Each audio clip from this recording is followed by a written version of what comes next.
Ibu bapak, saudara-saudara para pemirsa yang saya cintai.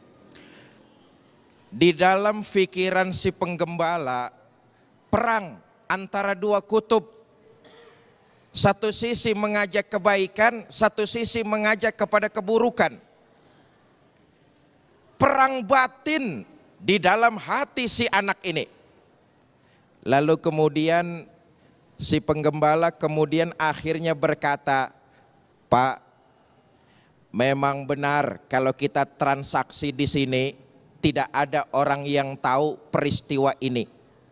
Kalau kita terjadi jual beli di sini, jangankan orang lain, Khalifah Umar bin Khattab saja nggak tahu.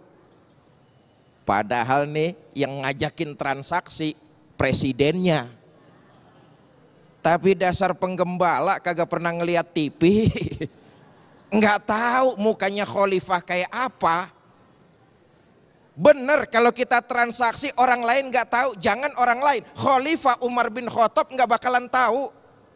Tapi Pak, ketahuilah, walaupun orang nggak ada yang lihat, walaupun Umar bin Khattab nggak tahu, tapi aina Allah, di mana Allah?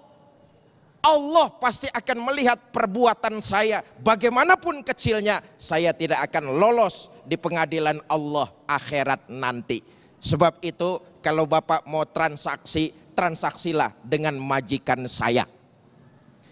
Mendengar ihsan yang keluar dari mulut si penggembala, Khalifah Umar bin Khattab berkaca-kaca matanya, hatinya haru biru. Ada anak ABG sudah mengerti dan mengamalkan nilai ihsan. Orang lain boleh nggak lihat, pemimpin boleh nggak tahu, tapi Allah pasti maha tahu.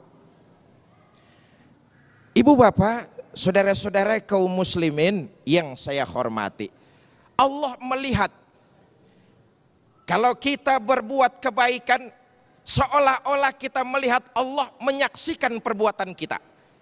Kalau toh kita tidak sanggup membayangkan Allah melihat, tapi kita punya keyakinan bahwa Allah jadi saksi apa yang kita perbuat di muka bumi ini. Itulah ihsan. Gampangnya begini nih.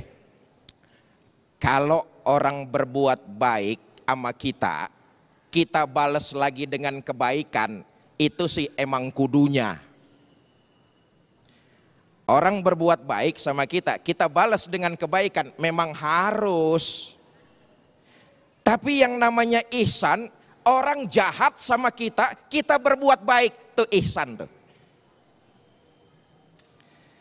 Ini dicontohkan oleh peristiwa baginda kita Nabi besar Muhammad. Waktu dakwah di Mekah sudah diboikot oleh kaum kafir Quraisy. Nabi pindah dakwahnya ke Taif. Bu, ibu tahu Taif? Baranang siang ke kanan tuh bu. Tahu, so tahu lu. Sampai di Taif dakwah Nabi bukan disambut tapi disambit. Nih ihsan nih, orang jahat sama kita, kita balas dengan kebaikan. Khotamun Nabiyin, Sayyidul Ayam, penutup para nabi. Dakwah di Taif, dakwahnya bukan disambut tapi disambit. Ya Allah, berdarah kaki Nabi yang mulia. Menghindar Nabi ke kebun anggur. Turun malaikat Jibril memberikan tawaran. Innallaha amarani an uti'ak. Muhammad, Allah memerintahkan kepada saya untuk patuh apa komando kamu. Kalau tadi kamu disambitin sama orang-orang Taif, sekarang juga saya angkat Jabal Uhud, saya timpakan kepada mereka biar mati semua. Bagaimana Muhammad? Jangan Jibril, jangan. Ini ihsan. Orang berbuat jahat dibalas dengan kebaikan. Pak, kira-kira Bapak lagi dakwah, disambitin nama orang, bagaimana rasanya Pak? Bisa begelut, bisa itu. Nabi mendapat bantuan dari malaikat Jibril. Muhammad, udah dah, kalau kamu mau Jabal Uhud saya angkat, saya timpakan kepada mereka yang tadi nyambitin kamu, biar modar semua. Jangan Jibril, jangan. Tapi kamu disambitin Muhammad, biarin. Saya ini kan berjuang Jibril. Berjuang itu jangka panjang, nggak ada perjuangan yang instan.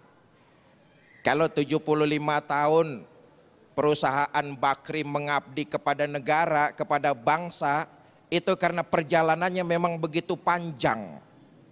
Semakin dekat dia dengan masyarakat, semakin baik hubungannya dengan Allah, semakin turun rahmah. Tadi sudah disampaikan guru kita itu. Saya ini berjuang Jibril, jangkanya panjang, perjuangan gak ada yang instan. Kalau sekarang mereka nyambitin saya, mereka masih dalam keadaan kafir. Siapa tahu besok anaknya dapat hidayah, masuk Islam. Kalau ternyata anaknya kafir lagi, bagaimana Muhammad? Cucunya.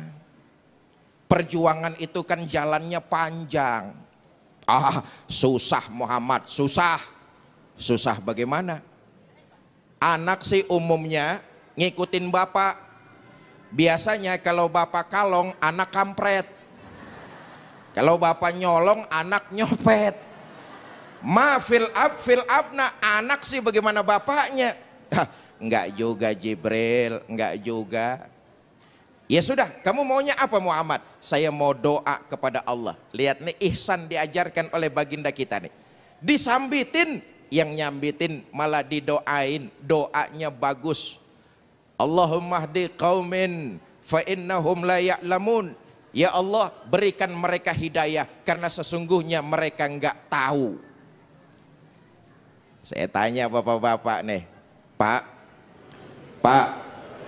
Bapak kalau lagi ngajar disambitin kaki ampe berdarah, yang nyambitin kira-kira didoain apa enggak? Didoain biar cepat modar mungkin. Kalau orang berbuat baik sama kita, kita balas dengan kebaikan, itu memang anjuran, draw. Tapi orang jahat sama kita, kita balas dengan kebaikan. Ini ihsan, maka tingkatannya dia lebih tinggi. Bapak, Ibu, saudara-saudara kaum muslimin yang saya hormati. Sebab itu orang yang ihsan jangka pikirannya jangka panjang. Akhirat yang dia cari. Tadi sudah disampaikan lewat pembukaan oleh Mas Agung, orang yang ihsan bukan cuma keuntungan di dunia yang dia dapat, tapi keuntungan di akhirat itu yang utama. Begini, ihsan itu percaya akan adanya hari akhir sehingga dia berbuat baik seolah-olah Allah lihat kebaikannya. Orang yang percaya akhirat, hidupnya akan memperbanyak amal kebaikan. Lebih beruntung orang yang percaya adanya akhirat daripada yang tidak percaya. Kita percaya ada akhirat sesudah dunia. Di alam dunia kita memperbanyak amal ibadah. Begitu kita mati masuk ke alam kubur, ternyata akhirat nggak ada. Apa untungnya? Paling tidak di dunia kita sudah dikenal orang yang berbuat baik.